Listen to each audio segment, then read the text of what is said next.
పన్ను కట్టినోడు పస్తులు ఉంటే రుబాబు చేసినోడు రొమ్ము విడుచుకొని తిరుగుతున్నాడు. నేను ఇప్పుడు మాట్లాడే మాటలు చాలామంది చాలా గట్టిగా తగులుతాయి. యాక్చువల్లీ తగలాలి. నేను ఇప్పుడు మాట్లాడేది ఒక రైతు గురించి, ఒక రైతు పడే కష్టం గురించి. టైం ఉంటే వీడియో అనేది లాస్ట్ వరకు చూడండి.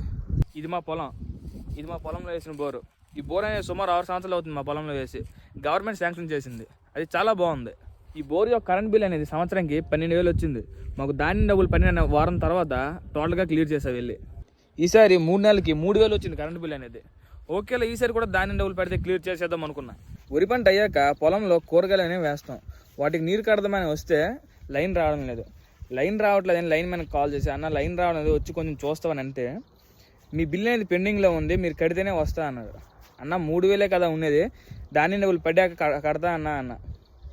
లేదు కడితేనే వస్తా అన్నాడు. సరే అన్న పంట అనేది పోద్ది, వచ్చి కట్టే అన్న, కడతాను 2 డేస్లో అని అంటే, కడితేనే వస్తా అంటే ఒకళ్ళ దగ్గర అప్పు చేసి మరీ 3,000 కట్టా. లైన్ మ్యాన్ అన్న వచ్చాక నేను అడిగిన ఒకే ఒక క్వశ్చన్, అన్న నాది 3,000 ఉంటేనే లైన్ కట్ చేస్తా అన్నావు కదా, చాలామంది 30-40 వేలు ఉన్నాయి కదా, వాళ్ళకి ఏం చేస్తావు అన్న అని అడిగా.